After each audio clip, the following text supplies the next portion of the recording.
Welcome back. Professor Polis here, with my good friend, literature professor Lexi, Hello. who is featuring in our collab video today, the free speech theory behind dystopian literature.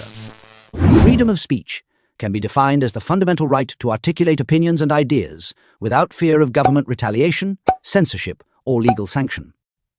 This idea is famously protected in the US by the First Amendment, which covers spoken words, media, arts, and symbolic acts, such as protests. Free speech theory provides philosophical justifications for this right. Many ideas on free speech theory come from arguments made by John Stuart Mill. John Stuart Mill, an English philosopher, political economist, and civil servant of the 19th century, was one of the most influential thinkers in the history of liberalism and social liberalism.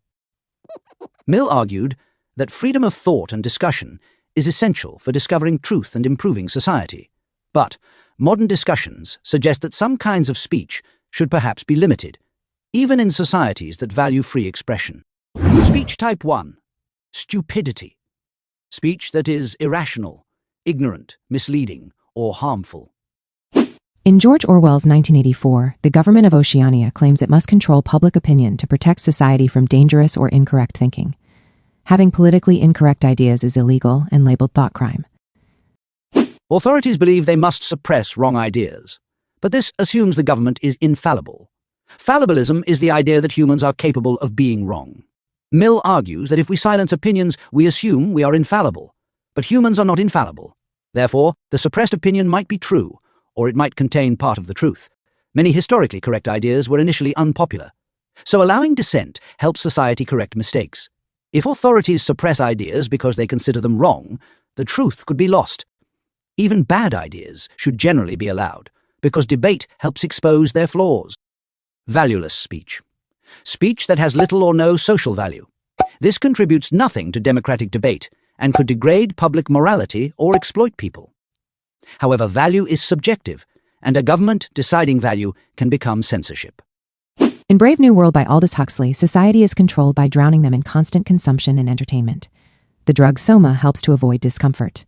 Intellectual books are banned, and vocabulary is limited by social rank. People technically can speak, but serious discussion is replaced with trivial conversation. The ruling class ensures everyone remains happy and is never able to rebel. Offensive speech. This includes speech that insults or demeans groups. The question here is, should speech be restricted simply because it offends people? Mill argues that offense alone is not a sufficient justification for censorship. In a free society, people must tolerate speech they dislike.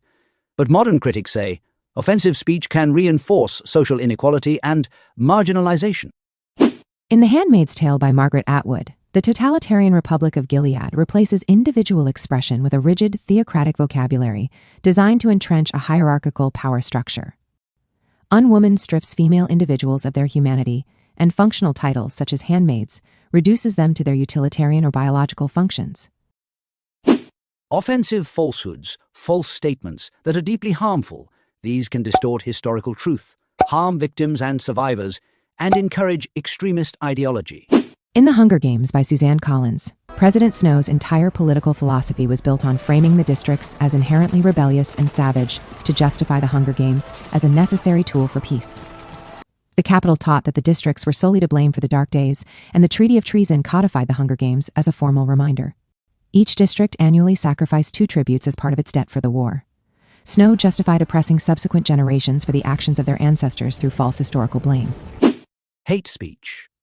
Hate speech targets people based on identity. In Veronica Roth's Divergent, Janine Matthews criminalizes divergence, implying that by defying the faction system, divergents are fundamentally incompatible with society and a systemic threat. This creates an immediate us versus them dynamic, undermining equal citizenship and fostering a hostile environment in which people like Trez are not safe. Mill believes all ideas should be expressed, and here is why. Imagine ideas as products competing in a market. When people are free to express ideas, society can compare arguments, and the strongest ideas survive. Truth wins because good arguments defeat bad ones. Power, media control, and misinformation can distort this marketplace of ideas. He also believes individuals should be free to live differently from social norms and lead unconventional lifestyles, hold alternate beliefs, or adopt new cultural practices. Why?